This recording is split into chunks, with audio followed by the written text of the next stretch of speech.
Hi, thank you so much for volunteering to help us with Future Forward Academy. I wanted to explain what you will be doing during their teamwork exercises breakout.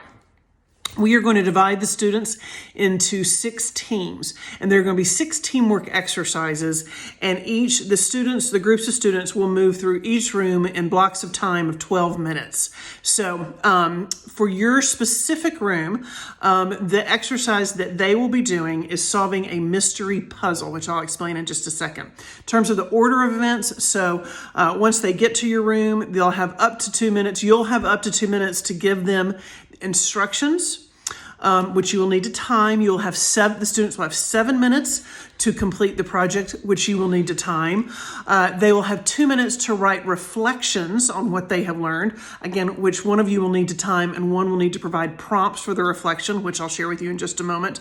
And then finally, once the exercise concludes, the students will have 1 minute to transition to the next room. And I think that there'll be some of us that will be overseeing all 6 teams at once, so we'll provide direction when they need to shift to another room.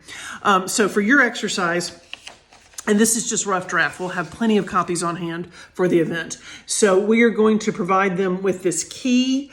Every letter that is in the mystery message has a corresponding icon, but the students will have to figure that out based on the key that we give them. And then they will be given, this is a completed one because I was doing just a draft, a test run, but you can see that, once they figure out the corresponding letter to the icons, then they can then proceed to work as a team to solve what the mystery message is. By the way, the mystery message is, because that's what we're talking about, teamwork is the ability to work together toward a common vision. And so what we really want them to do is, as a team, to think through a strategic way to solve this. So we're going to have plenty of key codes on hand and plenty of blank puzzles. In an ideal world, perhaps they would divide up as a team, and one group of folks take the first line, another group take the second line, and so forth. What we don't want is one student saying, "I'm great with puzzles, I'll do it for us." That's not what we want to have happen. So your job as a facilitator is to really stress the importance of teamwork. Do not solve it for them, and they are not to get on their phones in any way to try and figure this out, in which they can't, because I made the code up, so there's nothing out there that's going to help them anyway. So you can certainly answer questions.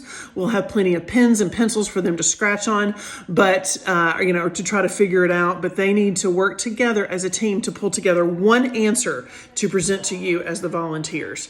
Now, in terms of the reflection questions, what we want them to think about, and if you could prompt this for them during those brief 2 minutes of reflection, is what one thing did you learn about yourself through this exercise, and what one thing did you learn about working as a team through this exercise?